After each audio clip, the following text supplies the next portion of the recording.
can try. Thank you, Zahra. That was really good, really, really good. And you've,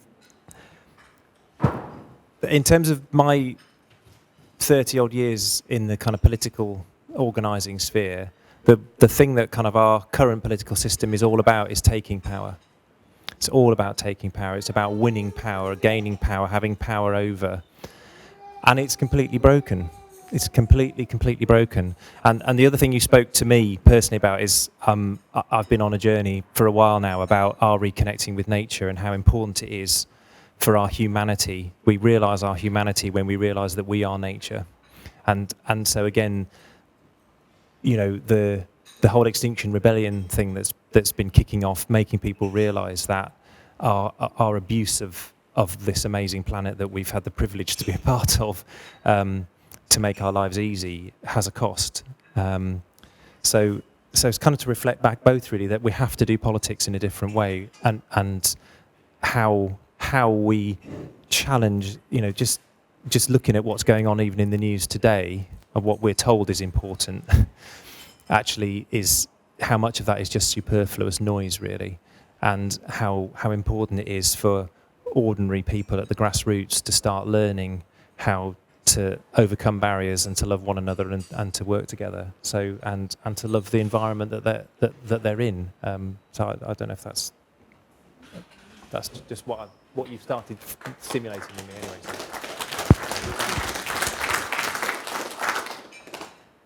Thank you. I'm going to ask Chris. He hasn't been primed, but as a man who's lived in this area for many years, caring for the planet, the people, the communities. Reflections, Chris? Thank you. You're right. I hadn't been primed. I think you referred to how it's hard work to recondition ourselves not to want power over and to negotiate with the other. If you wish to build power, you have to do it together with people. And I think certainly, as you were also saying, Mike, around with the non-human world we live in, you know, we've all been rather sort of human chauvinists in the way that we've thought we could use other things for our purpose and not really think about the power relationship in that and where that's led us to at this moment in time. And I think for all of us, every one of us, really, there's a reconsideration to take about power and our position as a society, as individuals, as families in that.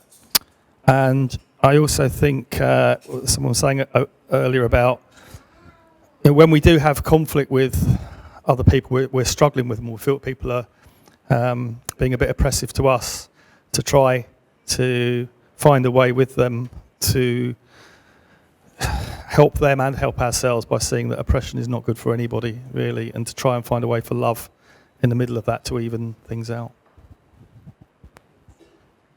Thank you.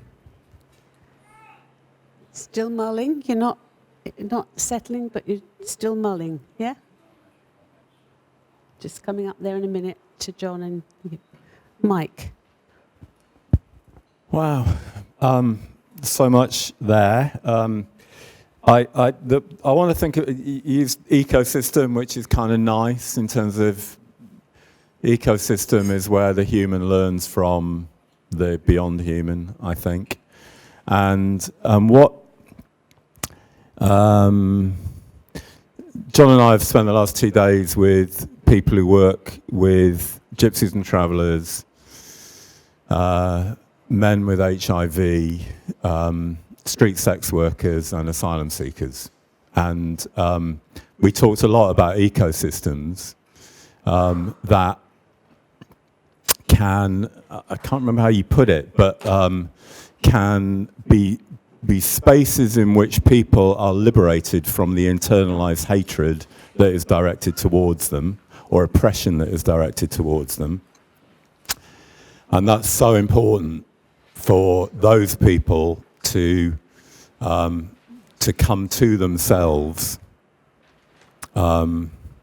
freed from what we put on them, what the rest of society put on them. My question is, politics requires the other. Hannah Arendt, Jewish woman after the Second World War, thinking, what does politics mean? She said, we cannot have politics unless we have the radical other in the space, in the political space. But in reality, we live in ecosystems of like with like with like, that are very sterile, actually. So how do we...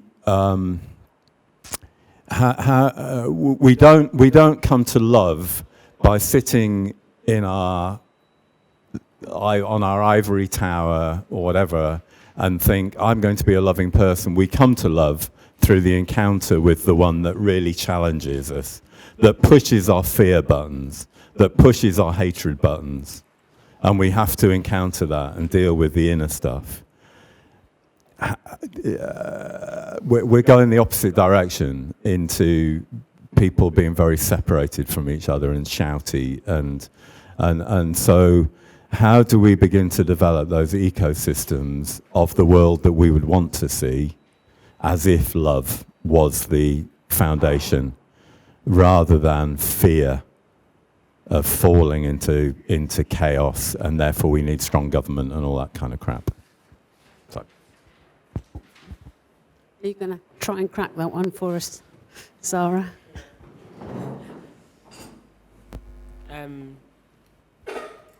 So the question is, how do we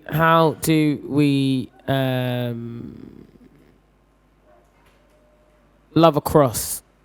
Is maybe what you're asking. So I think there's, you know that phrase, the road to hell is paved with good intentions? True, but you have to start somewhere. So I think intention is important. I think the way that we live in a society where we privilege results over intent. And actually, if we kind of shake off a results-oriented mind of like, we have to work together collaboratively because that would be effective and useful, I think that mind frame can lead to like fractiousness, like fractions and a lot of breaking down. Whereas I think if we work from a space of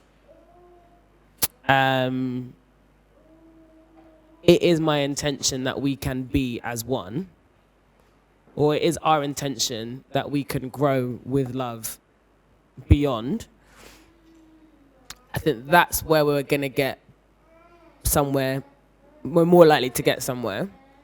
And I think the way to marry, I think the reason that phrase exists, that the road to hell is paved with good intentions, what I would add to that phrase is the road to hell is paved with good intention if our assumptions on our own knowledge base is not interrogated, essentially. So it's only when you go in with good intentions and ask no questions that you're likely to go down the wrong path. But if you go in with good intentions and the assumption that you know nothing, that's a good place to start, I think. Because then we get into a deeper dialogue that is rooted in listening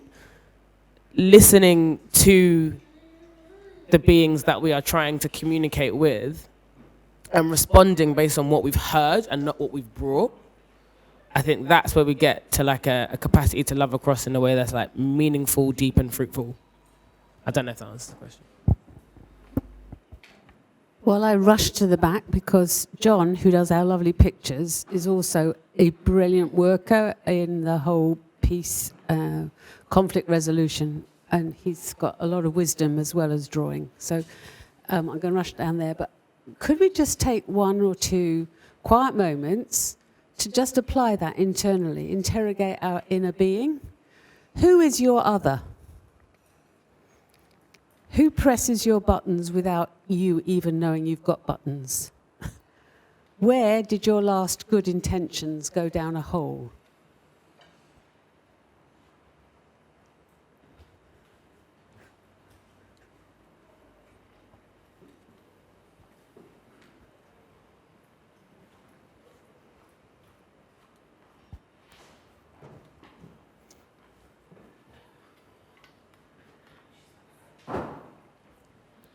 Perhaps we could make a contract with ourselves to with a bit more self-knowledge, make some good intentions again. Pick up where we could have been different. John, your reflection. Thanks. Just in what you just said there, Zahra, and in the whole thing, which was wonderful, the word that keeps coming to my mind is humility. And humility not in being the kind of acquiescence of kind of any agency or power, but humility that is actually balancing up the ability to act, but with love, and that space of going in without presuppositions, with a kind of open mind to what can happen. And I think humility is linked to the word human. It's got the same root. So for me, it's about rehumanizing spaces, making spaces that are where people are a level again. So it's about cutting through hierarchy of position and power, and where people feel lording it over other people, I think. But humility is also linked, and human, linked to the word humus, as in soil. So there's also this link in being fully human to being fully part of the earth and fully part of the soil. So being linked to the land, being linked to nature, that we are part of nature, we're not separate from nature, and the ego structures we construct separate us from being part of nature. So I think, the word humility, I think, is a rich word that is so linked to love, and so linked to what it means to enact love. That's my reflection. So Dusty, you wanted, yeah. Comment from Dusty, then I'm coming to Julie down the middle, and then we'll start picking up questions from the room. Okay? This is a very brief comment, but just something else for you all to consider. Zahra and Mike mentioned quite a few minority groups, but on a broader spectrum, I want you to realise that virtually anybody on benefits feels that they're being oppressed and lives in constant fear, and the DWP does have extreme power, which they are quite happy to yield all the time, building that fear up. Thank you. Can I have a motorway? Thank you. Thank you. Thank you, Zahra. I thought there was a real beauty in a sort of intricacy of that work that you sort of described, and just that kind of almost energizing to love, really, as a sort of activity. And the thing that I sort of underscored and wrote down was what you said, that love and struggle are one and the same. People have to fight to love, because I think that's kind of, that there's almost so much pressure on us not to, that it's to recognise that actually to love is a very potent thing, and it's, there's a lot that's at work to stop us. And I think, which kind of goes back a bit to, in the sense of like the list that you read out, you said, understanding ourselves and how we benefit from colonialism, in the list, and as ending sort of with almost exploitation of the environment and ecocide. Just the amount that we do benefit from those things, and that's quite a list. and I suppose to sort of reflect back on what Dusty said, because obviously we can all know that we are in situations of suffering, and I mean, we talked earlier about rage, and also like dealing with those emotions of when you're suffering. But I suppose the other thing is like, what are the emotions that we have to deal with when we realise that we are also perpetrators, that we benefit, and we're that there's a lot to work through when we know that we suffer, and we can draw on rage, and we can draw on a sense of injustice. But the feelings of when we know ourselves to be perpetrators in whatever way, whatever small way, what do we do with those feelings is the question I suppose I'm left with, in that struggle to love, because there's quite a lot of responses that are kind of, that it can go a lot of ways when we realise that we're perpetrators as well. So that's part question, part reflection. Thank you. I'll just take it back to Zahra for a further reflection on what we do with the perpetrator in our inner person. Yeah, thank you everyone that offered reflection there. I think that question, I think that's a really potent question, like what do we do with the inner perpetrator in us?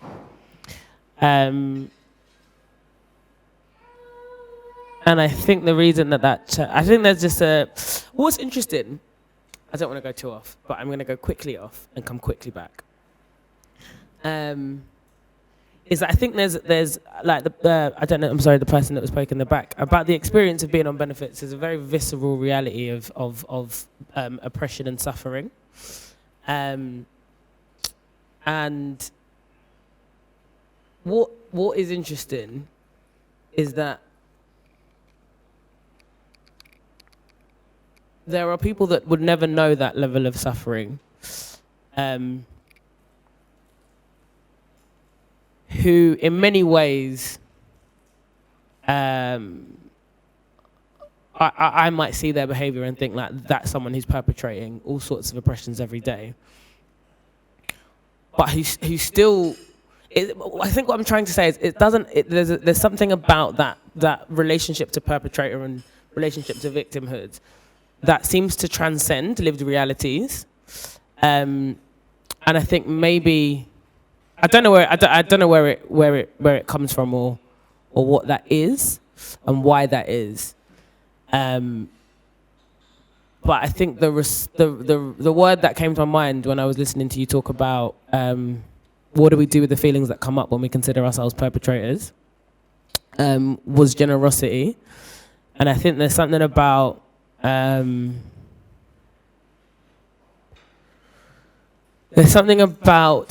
channeling generosity as a path towards holding ourselves up as perpetrators. There's also something about forgiveness. I think there's something really difficult about the reckoning, the discernment when you sort of wake up and see the pain that you may have caused or the harm that you may have caused unintentionally through societal learned behaviors.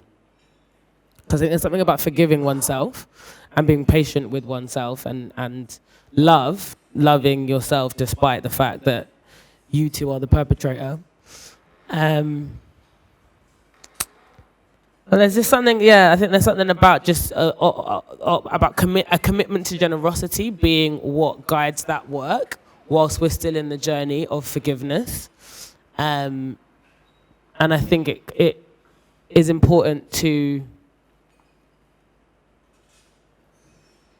try and hold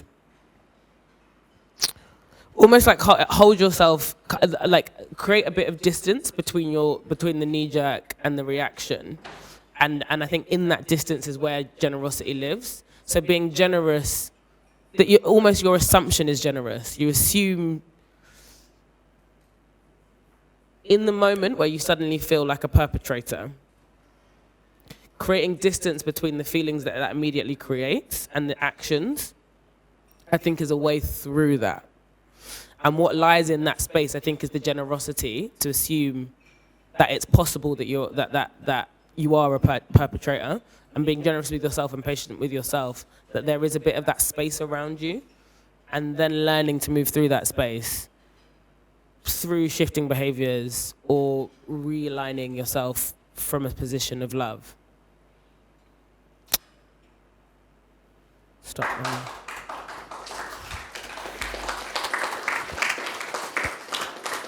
Comments, questions, very quickly from the floor. Sarah. Hi there, thanks Zahra, I really appreciated that. You might have to shut me up, Sue, because I've got lots of things. So one thing just to say is that just about that last piece, when we realise that we might have been oppressing others and we haven't realised it, and the guilt that comes up. I really want the people who are in that position to take responsibility for it and not put it on to the people who have been oppressed. So it's, you know, it's my guilt to deal with. That, you know, there's a sort of, this is where the white fragility or the other fragility comes in, where I realise that I have been oppressed, and then somehow that gets added to the struggle. It becomes an extra weight for the person of colour or the person of difference to deal with, and I really want us to take responsibility for that, whoever, whatever our privilege.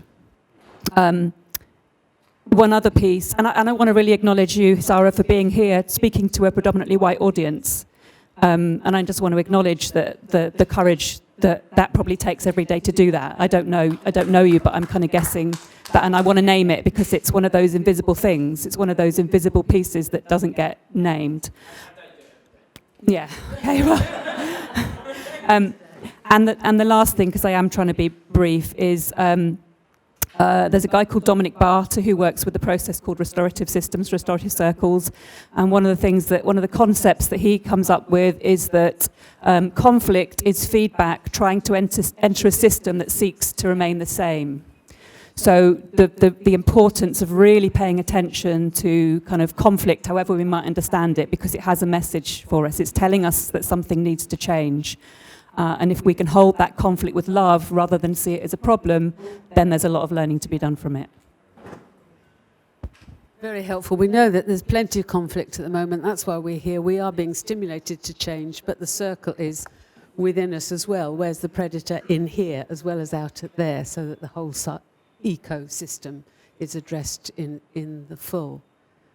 One more comment before they're gathering the pastries, so it's time to... Anyone else burning to say something?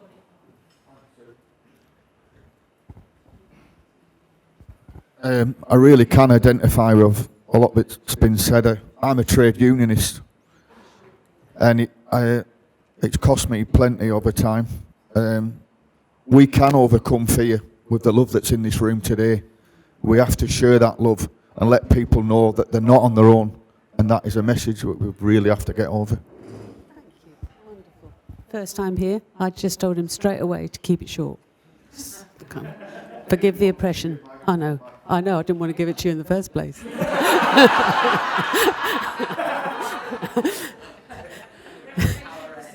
Yeah, no, I'd already had coffee with him. Okay, let's thank you all very much. Zahra, thank you very much. Andy. Cool. So can we just say another big thank you to Zahra? Is that okay?